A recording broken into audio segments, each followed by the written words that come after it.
আমি কিছুতেই বুঝতে পারছি না রে, এতক্ষণ ধরে ঘরের মধ্যে কি হচ্ছে, আমার ব্যাপারটা অত্যন্ত গোলমেলে লাগছে। আচ্ছা কাকে আনলো বলতো সোম? ছোট আমাকে একটা কথা বলতো, তোর এই জয়িতা দত্তকে কোনোভাবে চেনা চেনা লাগছে? আমার চেনা চেনা? হ্যাঁ। কই না তো, তোর লাগছে নাকি? আমার না কেন জানি না মনে হচ্ছে এই মহিলাকে আমি কোথাও দেখেছি, খুব চেনা লাগছে, কিন্তু কোথায় দেখেছি আমি কিছুতেই মনে করতে পারছি না। কোথায় দেখেছি বলতো? ছাড়, বাদ দে, আমার তো এই রোগ লেগেই আছে। শোন না, বলছি ওদেরকে একবার ডাক না, মানে নিচে তো বিজয় সম্মেলনী চলছে, মিষ্টি মুখও করানো হয়নি, নক কর না না, একবার। নক করে যাবে না, তুই বুঝতে পারছিস না সোম নিশ্চয়ই ওনার সঙ্গে একটা কোনো গোপনীয় আলোচনা করছে। ছোড়দা, সৌমির কি গোপন কথা থাকতে পারে বলতো? মামি ডার্লিং বলছি যে পাড়ার লোকেরা সব চলে গেলেন, মিঠাই ওদের মিষ্টি খাইয়ে দিয়েছে। আচ্ছা এইদিকে আর কতক্ষণ? আমরা কি তাহলে সবকিছু এবার গুটিয়ে ফেলবো? রাজীবদা, এক্ষুনি নিচে সব ফাংশন শেষ করো প্লিজ। কেন, কিছু হয়েছে নাকি? খুব ডিস্টার্বিং একটা ব্যাপার হয়েছে। আমি এখন সবাইকে সবটা বলতে পারবো না, তবে তোমরা সবটাই জানতে পারবে। ইনফ্যাক্ট জানাটাই উচিত। কাকাই, প্লিজ তোমার দাদাকে ফোন করে বলো তাড়াতাড়ি আসতে। যতক্ষণ না উনি আসছেন কোনো ডিসিশন নেওয়া যাবে না। ডিসিশন? কিসের ডিসিশন? মানে কি হয়েছে কি সিদ্ধার্থ, বলবি তো? পিপি, আমি তো বললাম আমি এখন কিছু বলতে পারবো না। মিস্টার মোদক আগে আসুক, এসে কথা বলুক।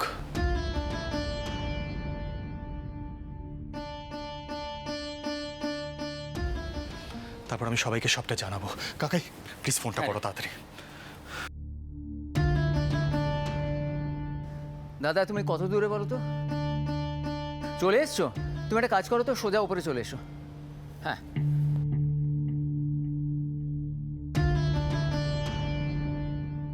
দাদা তো আসছে, কিন্তু তোর কথাবার্তা শুনে তো মনে হচ্ছে বিস্তর গন্ডগোল। আরে অমু, কি হয়েছে? ফোন করে ডেকে পাঠালি, তাও আবার সিদ্ধার্থর কথায়? মানে স্যার আপনি এক্ষুনি ভিতরে আসুন আমার ঘরে।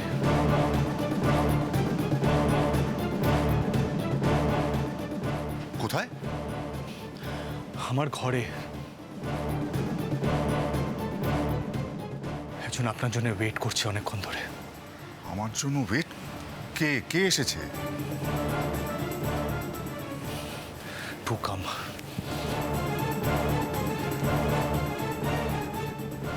কে?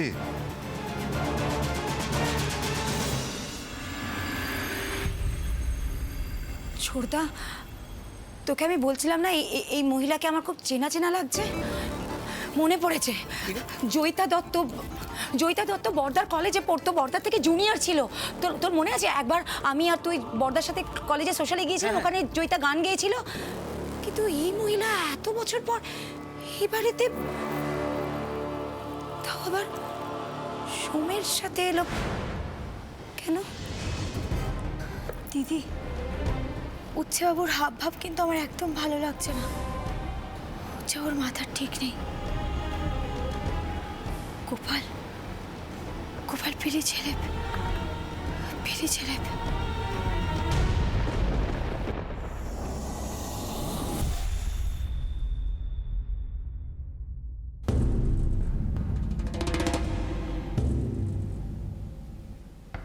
কি হলো?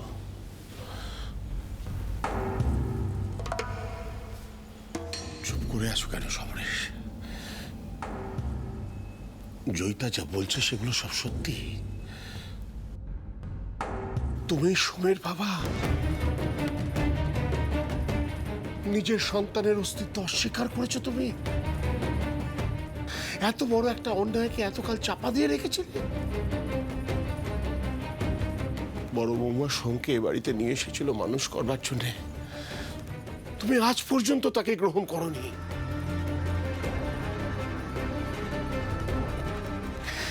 কেন সমরেশ? এই ব্যবহার তো আমি তোমার কাছ থেকে আশা করিনি।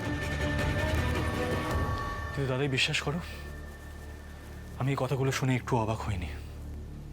আমি নিজের চোখে দেখেছিলাম উনি আমার মায়ের সঙ্গে কিভাবে ব্যবহার করতেন। মা সমানে বলে যেত সোমদাকে মেনে নিতে, আর উনি বারবার বলতেন না, সোম আমার ছেলে নয়।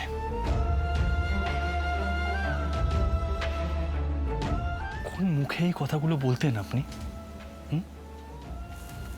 আজ কি বলবেন? আমার মা আপনার জন্যই অসময়ে চলে গেল। এরকম কত লোককে ঠকিয়েছেন আপনি? হ্যাঁ?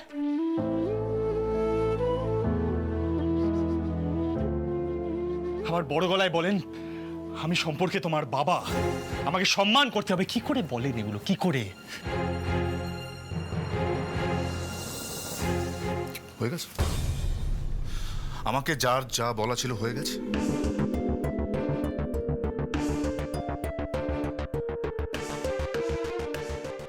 জয়িতা, আমি সত্যি না হতভম্ব হয়ে যাচ্ছে। একদিন তুমি আরতিকে ভুল বুঝিয়ে এই ছেলেকে এই বাড়িতে পাঠিয়ে দিয়েছিলে। আরতি আমাকে ভুল বুঝতো, আমাকে অবিশ্বাস করতো, তো ভাবতো আমি ওর বাবা, ওকে জন্ম দিয়েছি। কিন্তু এই কথাটা যে কতটা মিথ্যে সেটা আর কেউ জানুক না জানুক তুমি খুব ভালো করে জানো।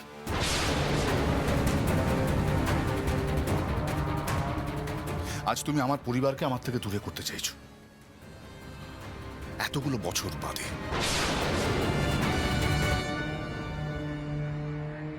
কি চাও তুমি? টাকা? কত টাকা লাগবে আমি দেবো তোমাকে। টাকা? তুমি আমাকে টাকা দেখাচ্ছ সমরেশ?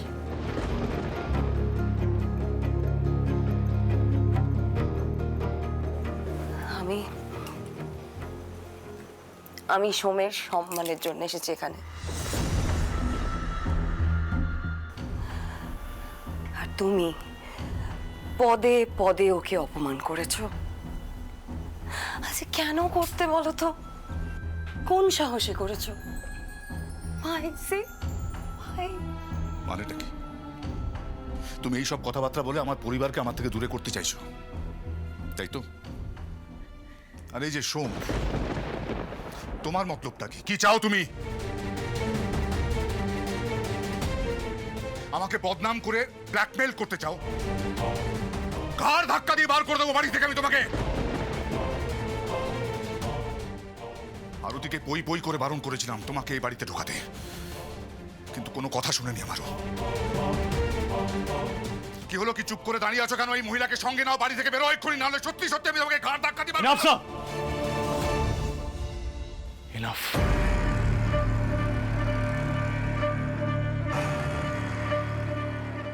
দাদাই, তোমার বড় ছেলেকে থামতে বলো।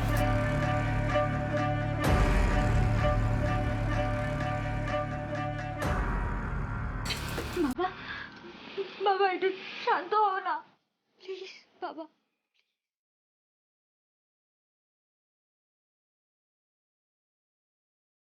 সোম, আমার পক্ষে এখানে থাকার পসিবল না, কিন্তু যা বোঝার, যা শোনার সব হয়ে গেছে আমার।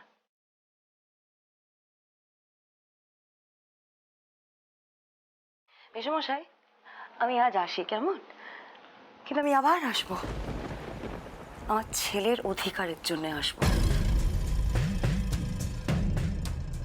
And I will make sure আমার ছেলে তার অধিকার যেন পায়। সমরেশকে আমার ছেলের অধিকার দিতেই হবে।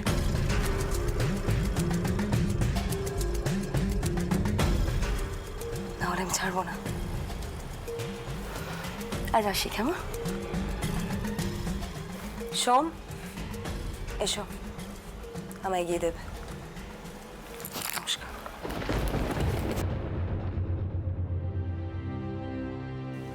আমি জানতাম আপনি এরকমই ব্যবহার করবেন। না, আমি আর নতুন করে রাখবো না, কিন্তু মুখ বুঝে সব সহ্যও করব না। আমি কিন্তু আর আশ্রিত নই।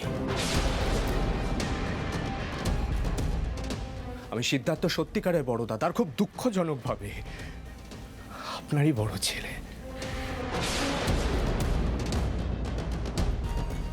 আসি, আমি এক্ষুনি ফিরে আসবো, আমি পালাবো না।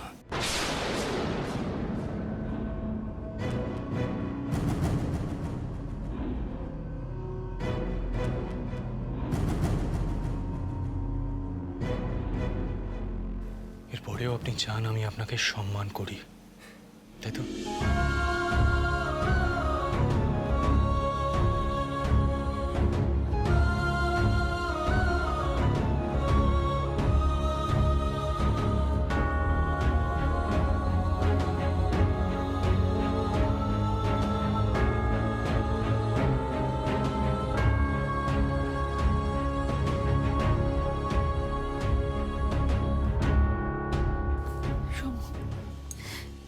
হচ্ছে এই সংসারে?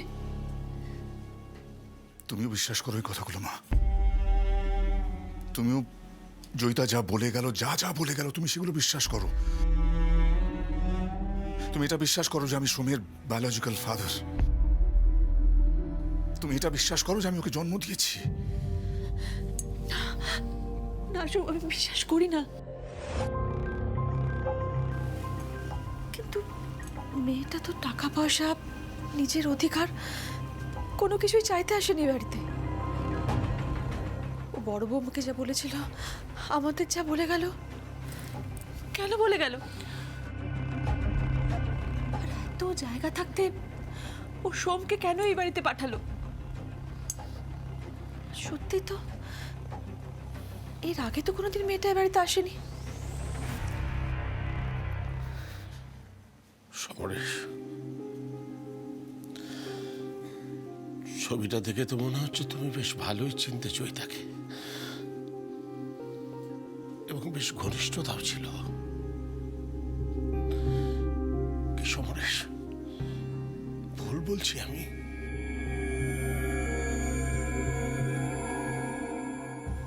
আমি কল্পনাও করতে পারিনি যে এতদিন বাদে আমাকে এই প্রসঙ্গে আলোচনা করতে হবে। রাধা মাধব এই দিনও দেখালেন আমাকে।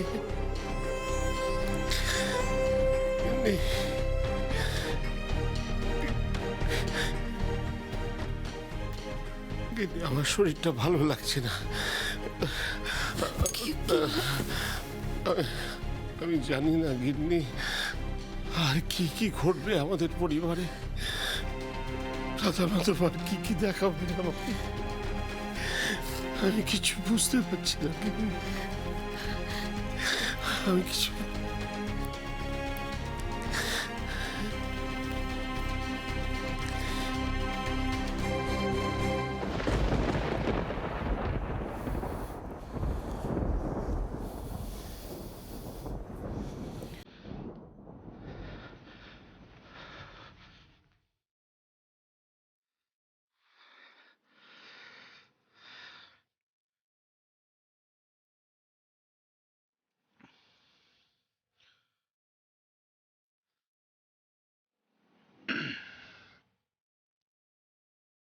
হ্যাঁ, ত্রিদীপ, আমি আমি আমি রে মানে সমরেশ বলছি।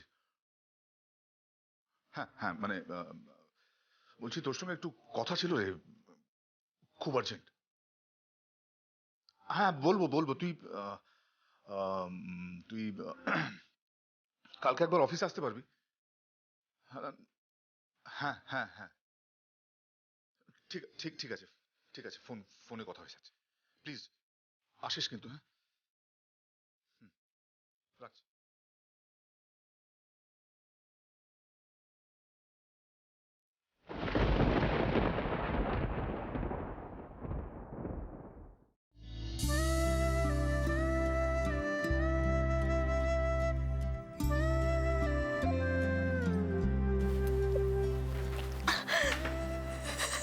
শ্রী, এখানে দাঁড়িয়ে কাঁদছিস কেন বলতো?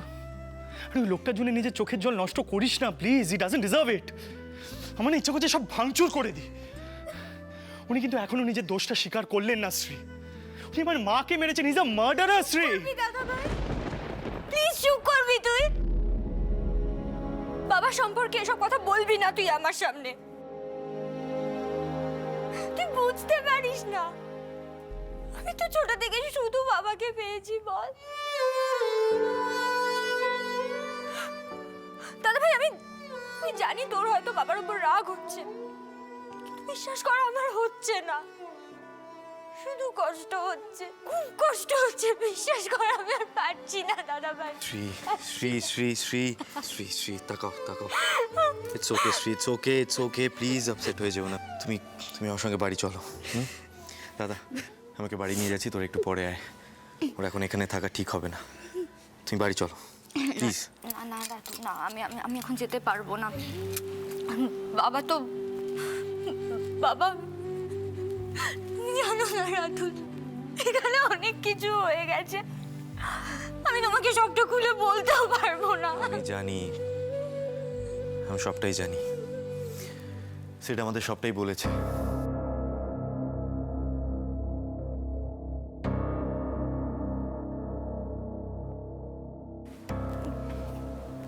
বাবাকে তুই সবার সামনে এইভাবে ছোট করলি দাদা ভাই।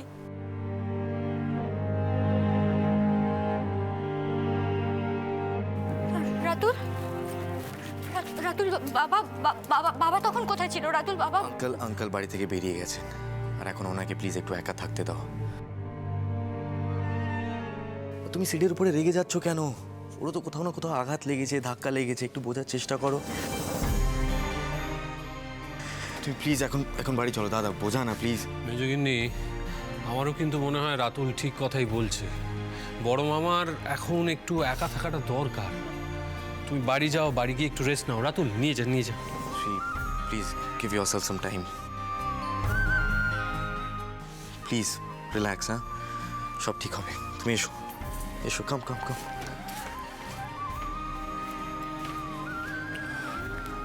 তুমি একটু সিটকে বোঝাও না।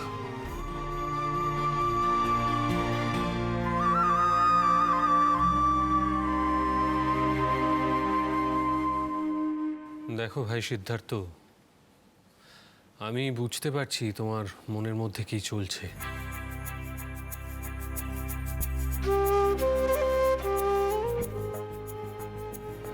কিন্তু দেখো, যে কোনো ঘটনারই কিন্তু দুটো দিক আছে, সেটা মনে রেখো। সিড, তুই এতটা আপসেট হয়ে পড়লে পরিস্থিতি কিন্তু আরো জটিল হবে। আমরাও আজকে চলে যাচ্ছি, নিচে সমস্ত গেস্টও চলে গেছেন।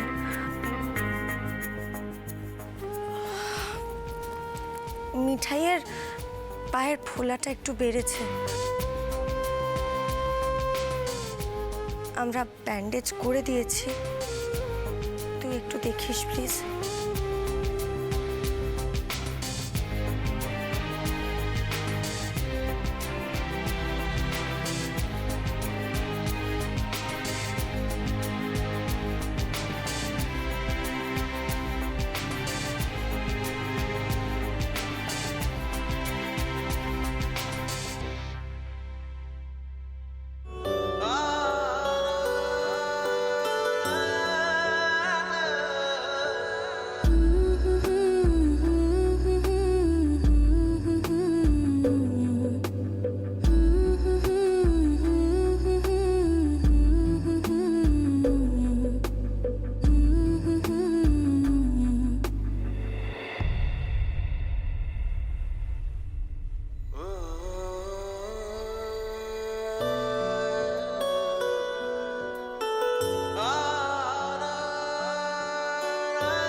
বড়বাবুর হয়তো অনেক কিছু বলার আছে,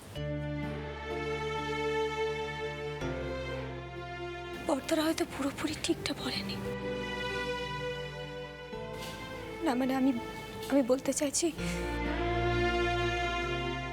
হয়তো অন্য কিছু ঘটেছিল। তাতে কি হবে?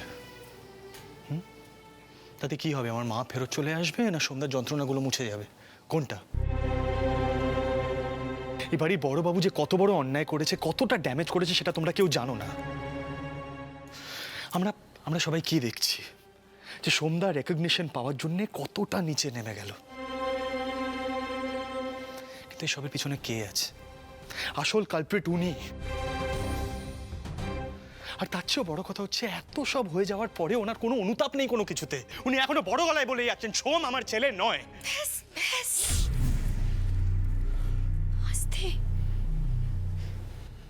তুমি বড়বাবুকে এভাবে দোষ দিতে পারো না।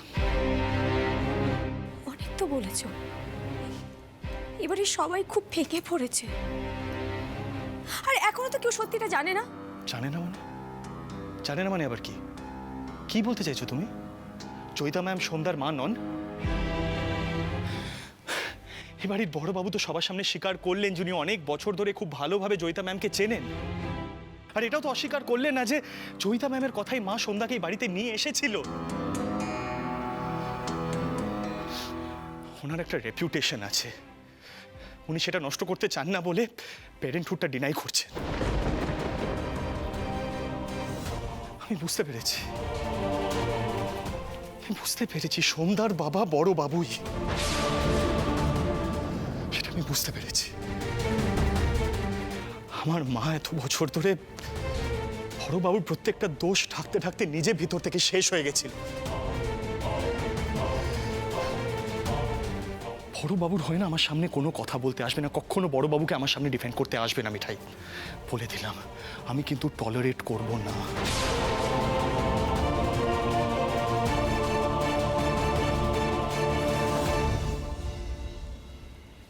গোপাল, গোপাল, মিঠাই এবার এত বড় বিপদ কি করে সামলাবে? বাড়ির সবাই এত ভেঙে পড়েছে। উচ্চবাবু তো নিজের মধ্যে নেই গোপাল, ওই মানুষটা তো নিজের মধ্যে নেই। আমারই এত কষ্ট হচ্ছে। তাহলে স্মৃতবাদীদের ভিতরে কি চলছে গোপাল? তুমি এটা কি করলে গোপাল? পুজোতে এত হইচই করলাম আমরা, আর পুজোর পরে এত বড় বিপদ নেমে এলো কেন গোপাল?